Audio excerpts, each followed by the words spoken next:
the Bobbi girl.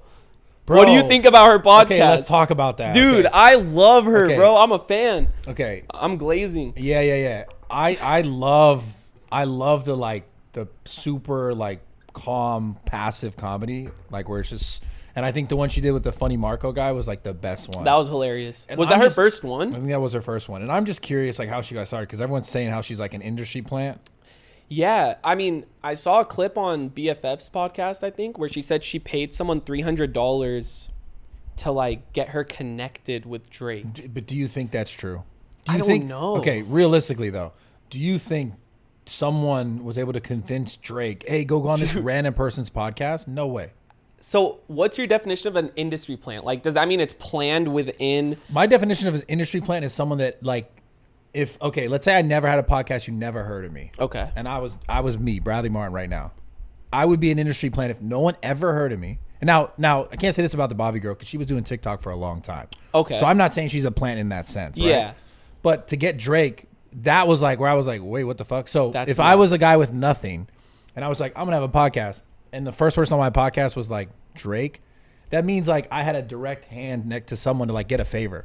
Meaning like my dad, let's say my dad was like Drake's fucking cousin or some shit. I don't know, man. Yeah. Who was like, yo, really big favor, I need you to do this. Or an executive at like Drake's label was like, oh, that's like my nephew or my niece or something. Yeah. And oh, do this favor for me. Like you have to, kind of shit. True. Because like you're gonna give $300 to some dude, and then he's gonna go, yo, bro, trust me, go on this podcast. Like what the fuck? But it worked. But I don't know if it. But do you think it's true? I'd love to have her on my podcast. Dude, And I'd that'd love be to talk sick. to her. I think the comedy's hilarious. Yeah, because I've seen her break character through other podcasts and interviews, and I think she's honestly a dope girl. But I don't know. Like, I don't know about this whole industry plant thing. I just don't know how Drake and her, like, That's got why. on a podcast. Like, That's why. And was it at his house, too, right? Yeah, I Like, think that's it was huge. in Canada. Yeah, That's huge. Like, she was just chilling in bed with Drake. it was so funny, man. I love it. Bro. But seriously, like, why would Drake just do a random podcast? Think about it. Dude, I don't know. And it's hard to get Drake content. Yeah, You don't see much Drake content. bro. He's done that one big interview, like where he was it was like kind of gray. He was like at his house. He was talking to two guys. It was like a while ago, a couple years ago. Was it his outfit thing or no? That was like the full-on one where like he was talking more about Yeah. like, his relationships with like certain people like Kanye and stuff. Yeah, he was Oh. talking about music and stuff in general. Yeah. He did that, and then he did Caleb. He did the press, like the guy who's like super funny with the other Oh. fat guy. Wait, Oh, which I know one what is you're that? Caleb Presley. Something Sunday. Sunday Conversations. Sunday Conversations. Yeah, he did that one. Yeah. And like then that's, the Bobbi and then he one. did the one with Yachty, which is like his boy, Oh yeah, that was funny. and then he did the Yachty one. So it's like all those are like really specific. Dude, yeah, I don't know. And the Bobby one like just started. But it's like her second episode. What were the exact details on that whole $300 thing? You're saying that she could have possibly lied about that. I'm saying there's no way you paid someone $300 and then they convinced Drake to show up on your podcast. Like that's Drake. Who the fuck is that guy? Bro, I will give you $10,000. I'm gonna see Drake tonight. Like I don't even know if he knows I exist, but like I have a giant Drake painting in my house. Do you remember when you came to my Yes, house that one time yes. and the hallway was Kobe and Drake? Yeah. My two inspirations. Bro, like Maybe like you Drake, can get- if you want to like collab or something, that'd be fire, bro. Maybe you can get Drake on your podcast. Bro, come on. That would be insane. I Just would gotta find that guy, gave him $300. imagine I paid $300. Now, the one thing I wanted to do with Drake, because I know he hoops a lot, like my dream would be to 1v1 him. Oh man, That would be insane, bro. that'd be one of the craziest videos you ever filmed for sure. 100, the craziest. Jesus Christ, the studio's just falling apart. Dude, no, it's the ghost. Bro, what the fuck? Bro, something just fell off the wall. Why are you doing this shit to me? Because I don't know if I want you on this because you podcast. pressed me for a year and a half, bro. I You got brought the ghost. I gotta here. haunt you, bro.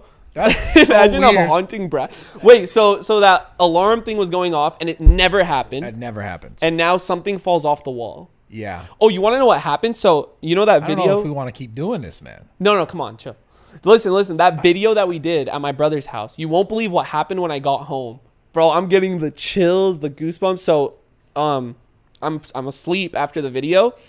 Bro, I'm like, my eyes are watering. Your eyes are watering right now. Yes, bro, because it's like talking about it, bro, is fucking terrifying. But at 3 in the morning, like, I don't know, like 3:03, 3:04, my doorbell rings. of your house. Of my house. Okay. My doorbell rings, and I have a security. Is it like a ring? Like It goes, electrical? You want to hear what it sounds like? Yeah. It's a terrifying jingle. Like my doorbell is like a scary jingle if you're seeing it in that sense. Listen. Like an electrical sound? Look. Like Okay, hold up. It's right here. bro.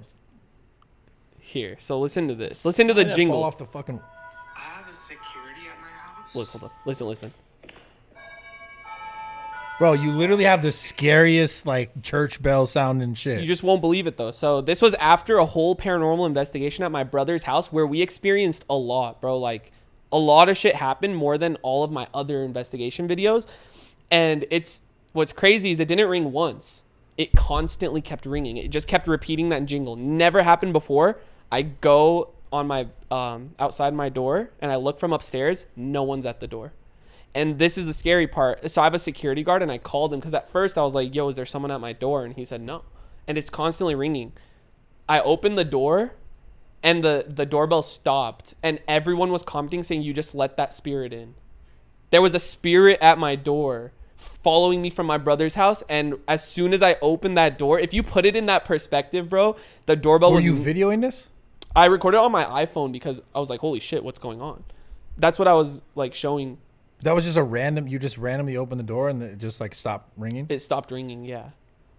Bro, are you fucking with me? Did you plan this to like come here and fuck with me? No. Imagine like the lights turn off. So fuck, someone starts banging on the door? Dude, no. But that's just like, I love doing like the haunted paranormal stuff. Like to me, I get a huge adrenaline rush from it as long as no one around me is in physical harm.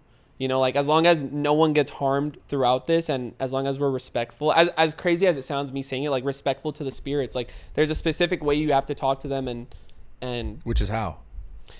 like, for example, let's say know. No, of course. So let's say you're in a room, you have ghost equipment set up, and let's say this place has history, you know, like if you go to one of the most haunted places, if the girl's name is Anne, like the one that passed away in the house, you say, hey, Anne, we're here. We have set up some ghost equipment. I know you're laughing. Listen, it's you're tripping me out right now. No, yeah. No, it's actually it's just a crazy topic to get into, you know? Like it's real for me at least. There's people that don't believe it, which I respect. Like there's of course people that don't believe that like ghost paranormal stuff and but yeah, you kind of communicate with them like that. You call out their name. You say, "Hey, we have some ghost equipment set up. If you go up and make any of them go off, it will not harm you. We don't want to bother you." And some of them want to come out and talk to us. They'll come like touch one of the equipment. Do they ever touch you? I've actually like felt, yeah, I promise you I felt stuff like around my shoulder at certain What places. about lower? No. Not lower? Imagine. Not lower? I'm like, yo.